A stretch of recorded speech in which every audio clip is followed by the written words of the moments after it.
Muchas gracias, Javier, por recibirnos en un lugar tan emblemático como la Fundación Mars.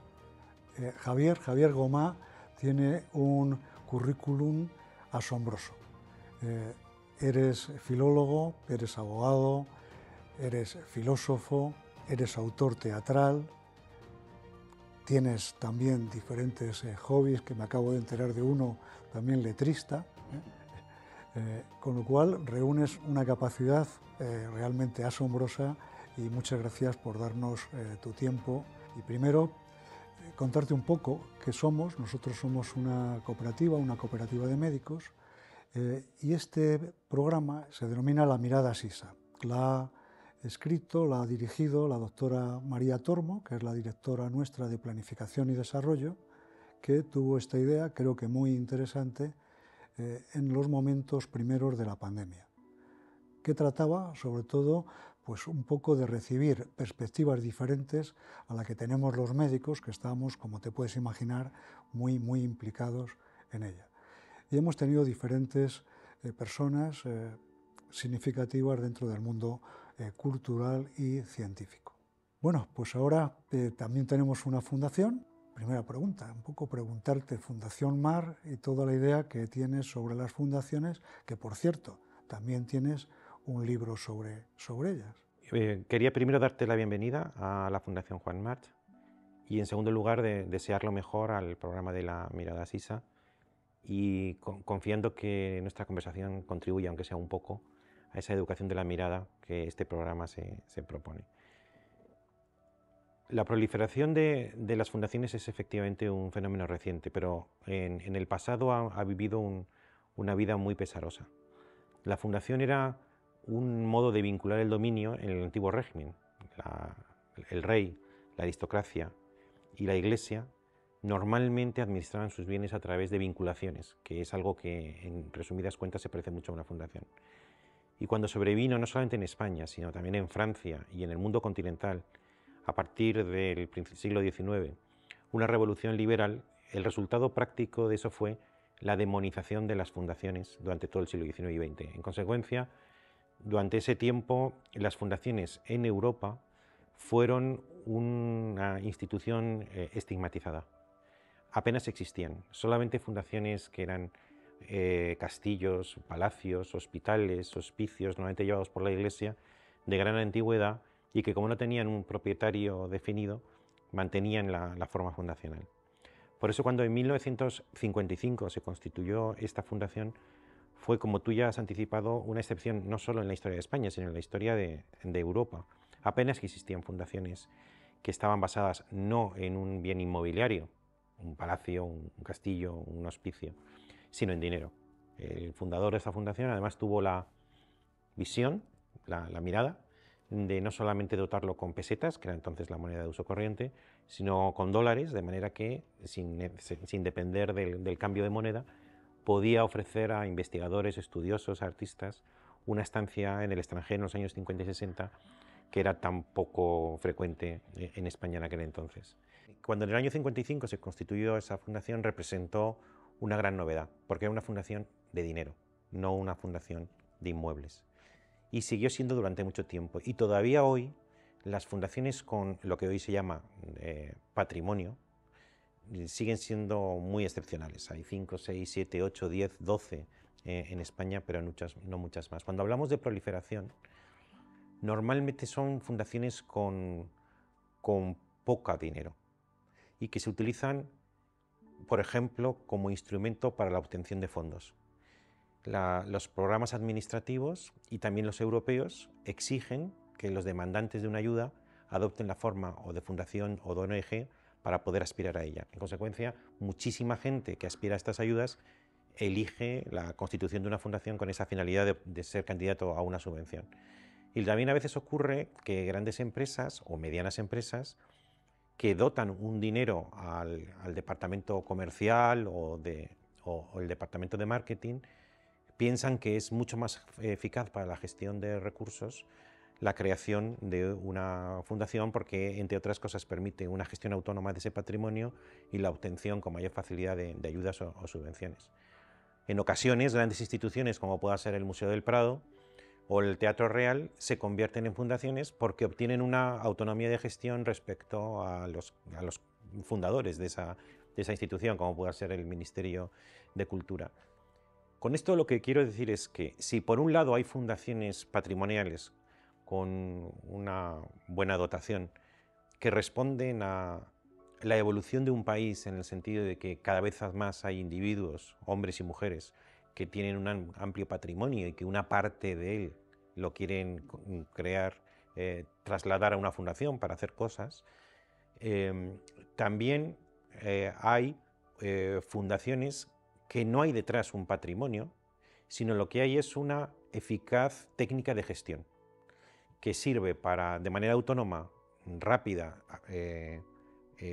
atractiva, poder gestionar unas actividades, programar unos cursos, pero ya no necesariamente porque exista un patrimonio detrás. Yo escribí en ese libro que has mencionado antes que en el fondo una fundación es una transferencia de rentas. Alguien tiene unas rentas y las transfiere a la sociedad. Cómo se haga eso, en el fondo es secundario, siempre y cuando sea respetuoso de la ley. Entonces, la fundación responde a un tipo de fundación, que es la fundación patrimonial. La inmensa mayoría de las, hasta hace poco había unas torno a 10.000 fundaciones que había en España, no responden a ese tipo, pero yo la saludo y la aplaudo y me parece una técnica de gestión, que a veces así se designa, muy eficaz y que resuelve problemas que con las técnicas habituales, como puede ser una sociedad anónima, se realizan de manera peor. Javier, tú eres filósofo y tenemos que hablar de la actualidad. La actualidad que por otro lado es estremecedora, que en los últimos tiempos tenemos pandemia, tenemos guerra, tenemos terremotos, tenemos desastres financieros de todo tipo, incertidumbre, y estamos muy insertados en la actualidad. Tanto que quizá no nos permite hablar de algo que en ti es innato y es la condición humana. Pero bueno, pasando a la actualidad, ¿qué te hace pensar toda esta situación catastrófica que estamos viviendo? No soy precisamente un apocalíptico, Pepe. Todo depende de la perspectiva con que lo mires.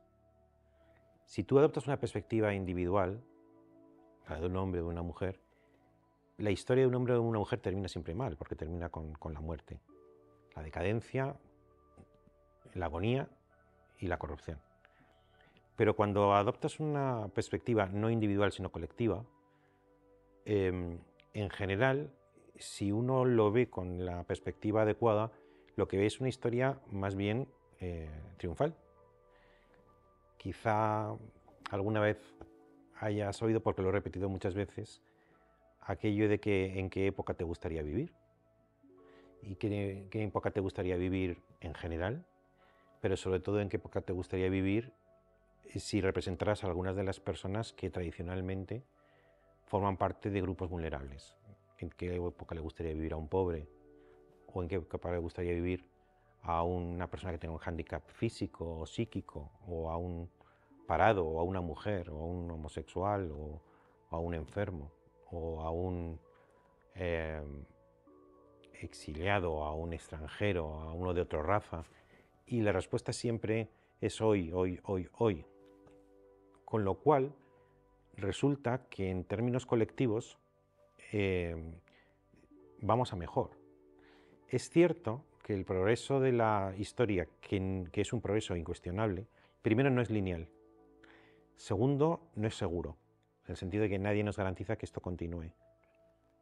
Y podemos, desde luego, volver a situaciones anteriores o caer como cayó el Imperio Romano.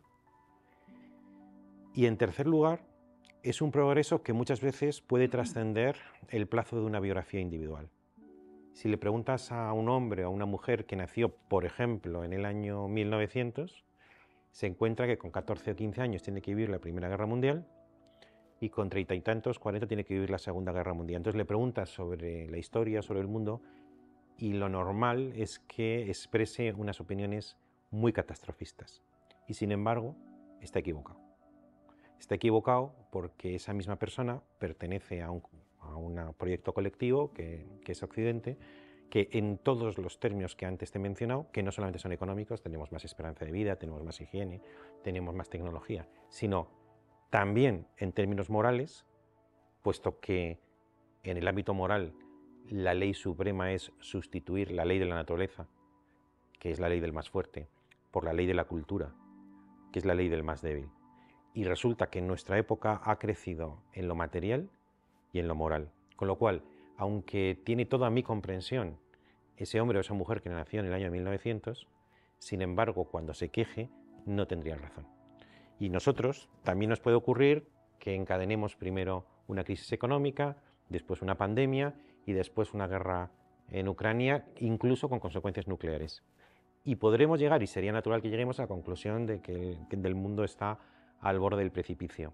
Y en principio no tenemos razón. Si miramos lo que ocurría hace 4.000 años, 3.000 años, 1.000 años, 500 años, 100 años, 50 años, siempre es que la especie humana tiene una cualidad difícil de definir relacionada con una capacidad de adaptación y de mejoría, no solamente individual, sino colectiva. Pero, Javier, siendo eso así como tú lo estás planteando, ¿a qué es debido que tanto colectivamente como a nivel individual no tengamos pasado?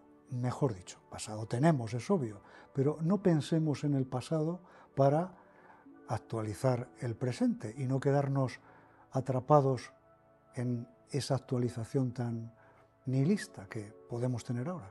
Sí, porque para mí es un misterio, he escrito sobre ello, por qué si vivimos en el mejor momento de la historia, no en el mejor de los mundos posibles, que eso no, pero sí en el mejor momento de la historia, por qué por todas partes cunde el malestar.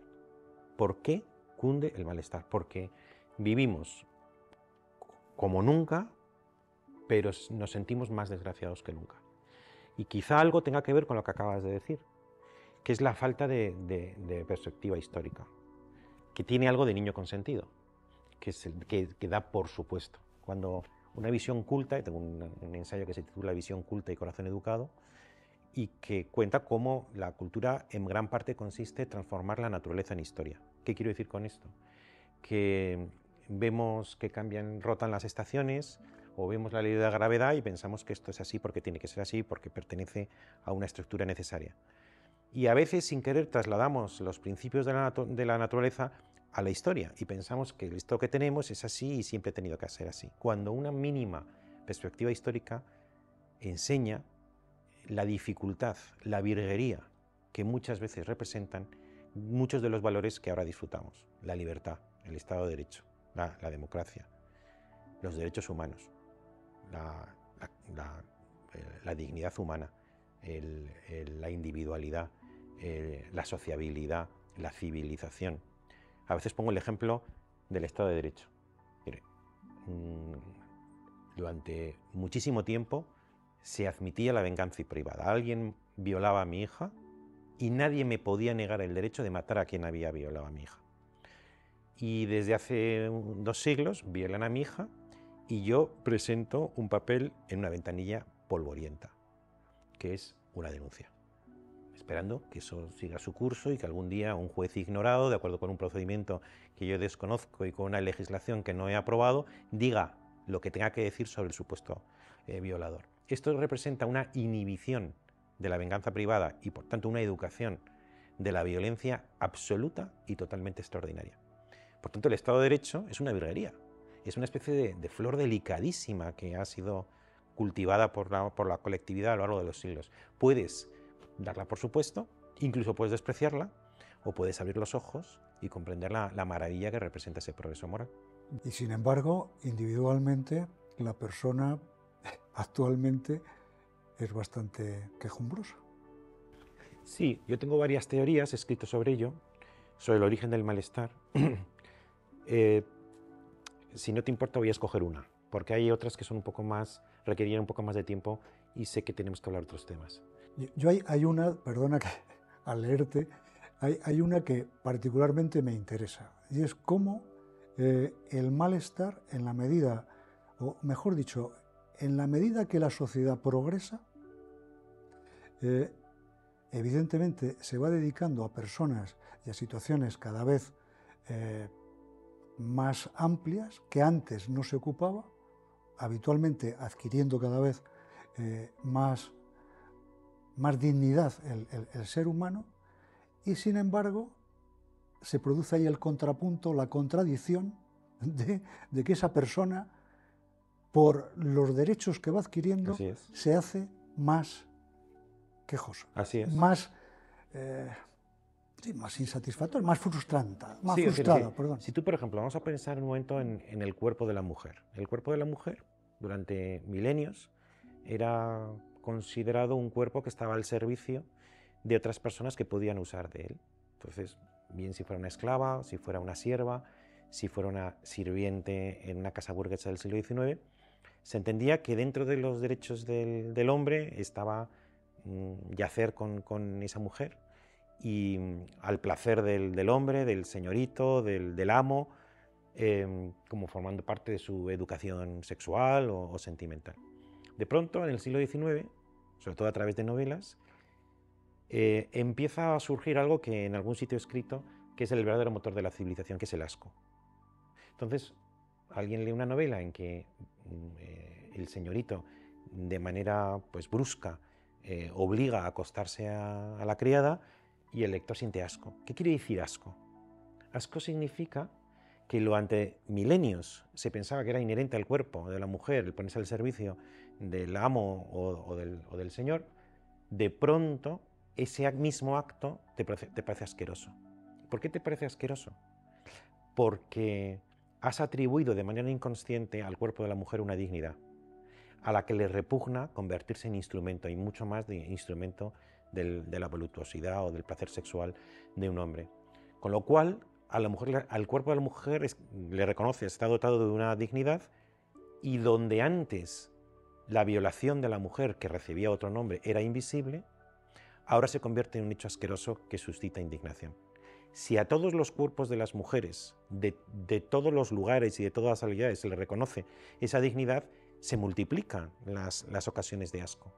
Otro ejemplo que me gusta poner, porque es muy reciente, es que ahora durante la crisis hemos sentido mucha indignación por el trato que en los países occidentales se ha dado a los inmigrantes que huyen de la guerra o huyen del hambre de África o de Asia.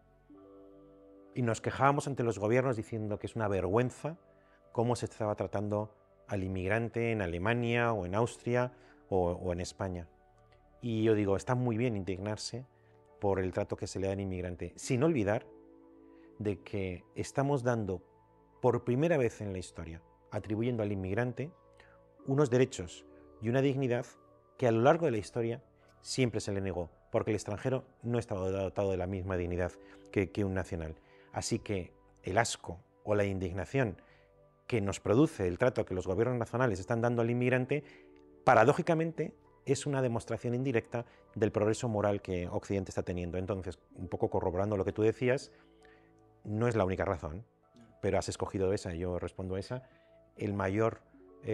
A cuanta mayor sea la dignidad, por tanto mayor progreso moral sea la dignidad que se reconoce a los ciudadanos, más son los motivos de escándalo y por tanto mayor el malestar. ¿Podrías decirnos brevemente otras razones?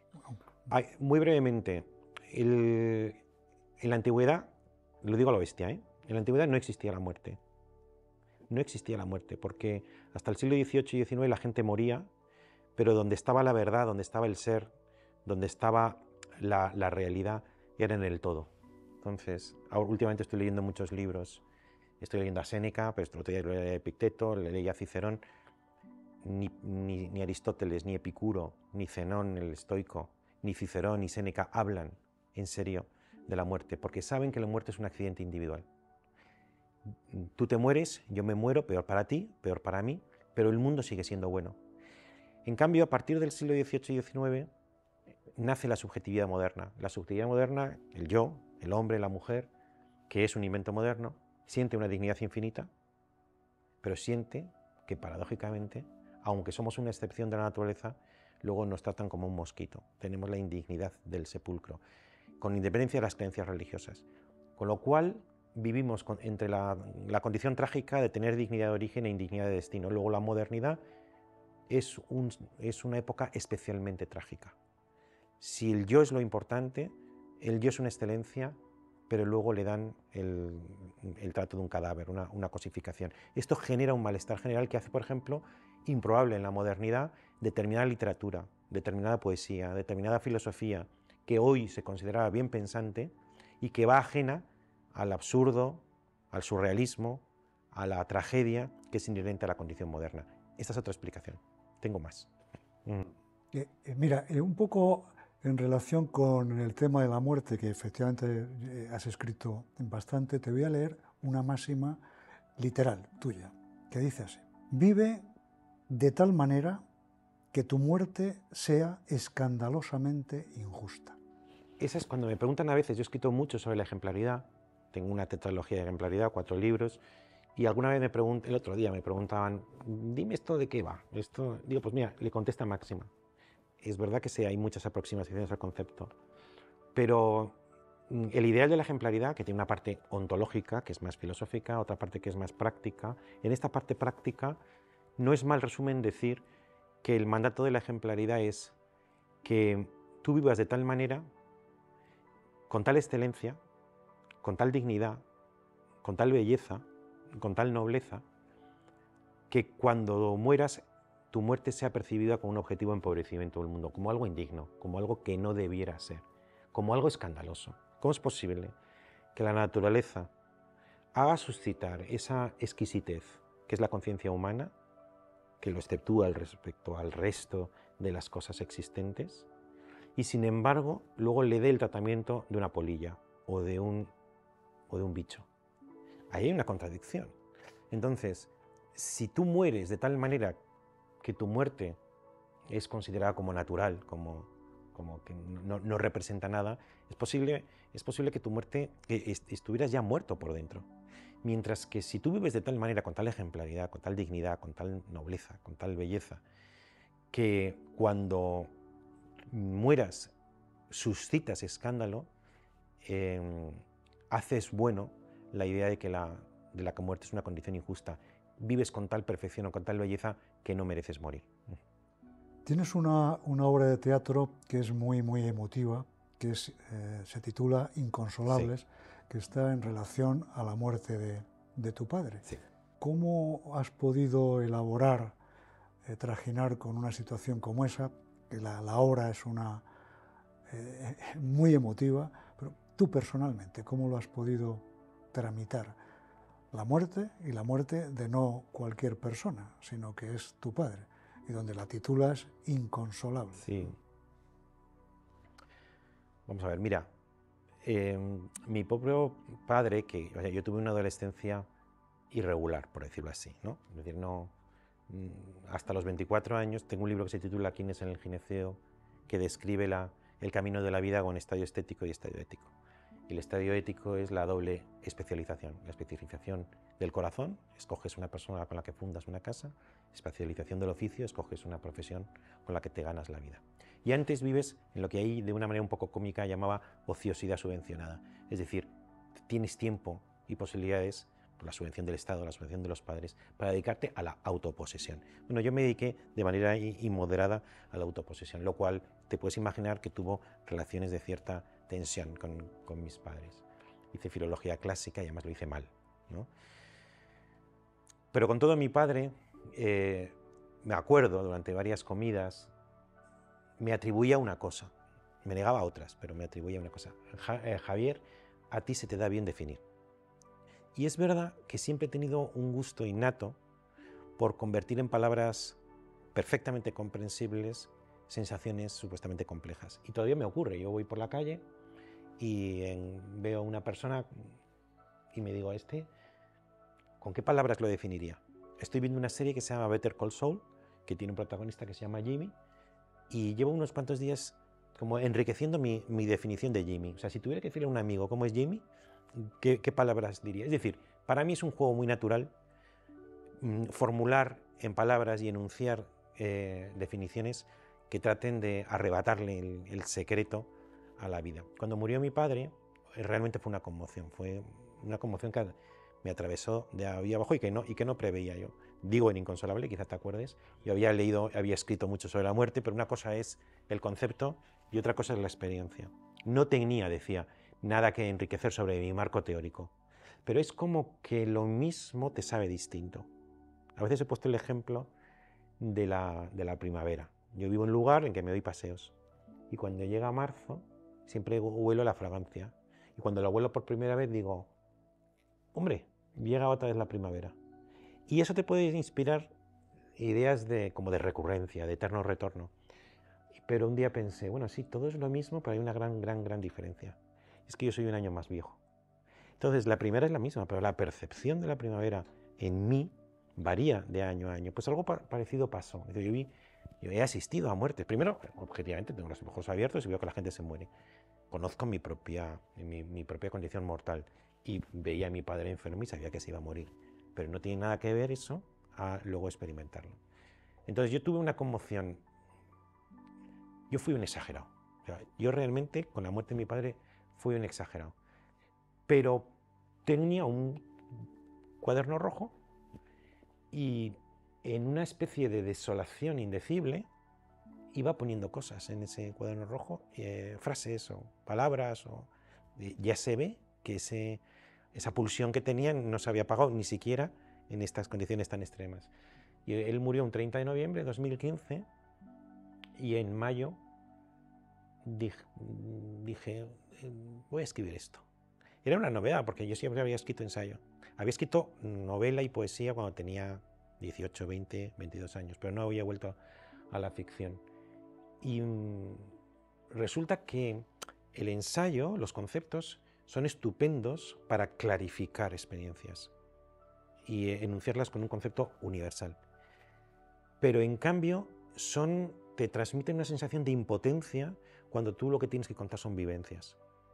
Claro, el concepto clarifica, el concepto ilumina.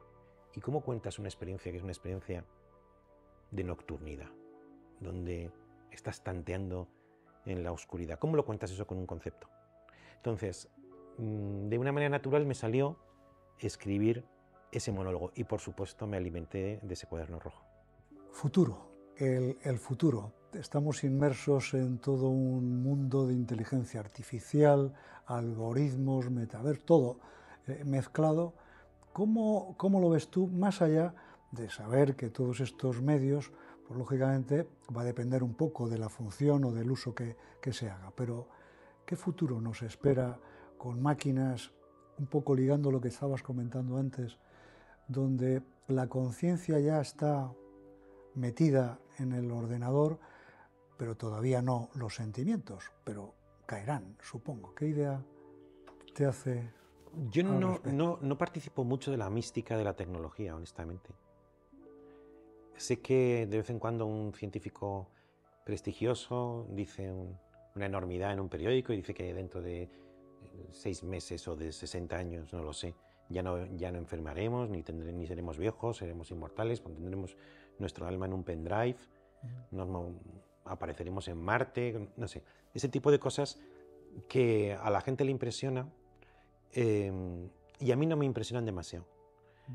No en el sentido de que la tecnología no llegue allí, llegará muy lejos seguramente, pero la tecnología podrá algún día inventar una sonata de Mozart. Me cuesta creer que esa cosa un poco, ese reducto de lo humano, que tiene que ver con una libertad, con una creatividad, tiene que ver con una vivencia meditada, con algo que le sorprende al propio titular, porque es que todos somos unos misterios para nosotros mismos. Con lo cual, pensar que vamos a hacer un robot, nosotros, que somos misterios para nosotros mismos, vamos a hacer un robot que ya lo clarifique todo, que lo haga todo, me cuesta creerlo. No es que tenga una especial confianza en la naturaleza humana. No, pienso realmente que si hay algo malo que se pueda hacer, el hombre y la mujer tenderán a intentar hacerlo. Todas las experiencias que son posibles se intentarán, también las malas. Lo que pasa es que sí que tengo una cierta confianza en la especie humana como conjunto, en lo que antes decía, en la capacidad adaptativa de lo humano. ¿Cuántas veces estamos al borde del precipicio y sin embargo colectivamente, estando a punto, reaccionamos. Entonces, hay algo que es verdad, que representa una novedad extraordinaria en la tecnología, y es que por primera vez no solamente cambiamos la realidad en torno para acomodar la naturaleza humana, sino que somos capaces de alterar la propia naturaleza humana. Y esto representa una dimensión nueva cuyas consecuencias es difícil de prever, pero que son muy grandes. Pero por otro lado, nunca antes habíamos tenido tal sentimiento de nuestra propia dignidad. La dignidad es aquello que es fin en sí mismo y nunca medio. Entonces, al mismo tiempo que ha avanzado la tecnología de una manera pues muy impresionante, al mismo tiempo se ha acendrado y se ha refinado el sentimiento de dignidad del humano. Aquello que se presenta, lo digo en mi libro Dignidad, como resistencia. Ahí defino la dignidad como lo que estorba. Estorba no solamente a las cosas malas, estorba también a las buenas. Si tenemos un plan económico por el que España va a crecer un 20% anual a cambio de sacrificar a los viejos, pues pensamos que ese progreso no merece la pena, porque la dignidad no puede plegarse a nada, ni siquiera al interés general, ni siquiera al bien común. Entonces, paradójicamente, junto a un progreso tecnológico ciego a la dignidad, se está produciendo también un progreso muy grande de la dignidad. La infancia fue descubierta en el siglo XVIII. Antes los niños eran abortos de hombres y mujeres futuros. Hay hoy una especial dignidad, sentimiento para la dignidad de los más vulnerables, incluyendo los ancianos y los enfermos. Todo puede ocurrir. Estoy seguro que todo se intentará, pero colectivamente yo espero que la dignidad siga siendo una guía que inspire e ilumine la conducta colectiva del ser humano. En este sentido, las leyes que en este momento tenemos aquí también tan actuales en relación precisamente a la dignidad, como puede ser eutanasia, género, aborto, ¿cómo lo ves tú? Quiero decir, ¿cómo se está trastocando una parte, por lo menos para un sector importante de población, de su dignidad? Es que, vamos a ver, como ciudadano te respondería una serie de cosas porque tengo opiniones personales. Como escritor tengo que remitirme a un artículo mío que se llama Escurrir el bulto. Yo soy escurrobultista, escurro el bulto todo lo que puedo, pero no solamente porque rehuya o me atemorice la respuesta a estas preguntas, sino porque me gusta que la atención que tenga que ver conmigo se centre en mi plan literario filosófico general. Y entonces ahí la filosofía enuncia principios generales, pero esos principios generales iluminan, orientan su aplicación a una ética práctica, pero no pueden ser un catecismo que da todas las respuestas. Porque uno te puede decir que la dignidad del feto, y yo participo de ello, pero otro te puede hablar de la dignidad del cuerpo de la mujer. Entonces, en el tema de la eutanasia, hay gente que te puede decir que determinadas vidas vegetativas ya no son dignas y que lo más digno es tener el arrojo para morir, pero hay otro que piensan que por muy degradada que sea la vida, siempre hay una forma digna de seguir viviendo. Con lo cual, como ves, el papel de la filosofía en lo que a esto respecta es enunciar principios, como el concepto de dignidad. Yo escribí un libro sobre dignidad precisamente porque observé que la dignidad es un concepto muy importante en la cultura contemporánea, pero ha sido casi enteramente apropiado por dos ramas: el derecho, cuando se habla de la dignidad de los derechos humanos, y la ética, sobre todo la bioética, que es el principio y el final de la vida, el aborto y la eutanasia. Pero no había una teoría general de la dignidad, no había una aproximación universal, abstracta, general de la dignidad. Y por eso escribí un libro que no pretende agotar el asunto, es solo una primera aproximación con ese título Dignidad, y ahí mismo digo que tiene que haber un hiato necesariamente entre los principios generales de la filosofía y su aplicación, porque si no, si alguien pretende que con la filosofía ha agotado todos los casos, pues ya está, todo el mundo está relevado de pensar. Ya lo dice Goma en su libro, no tienes más que aplicarlo, y ya se ve que eso no es así. Ya se ve que la filosofía enuncia principios generales que orientan, que marcan direcciones, pero que son compatibles con respuestas distintas dentro de la ética aplicada.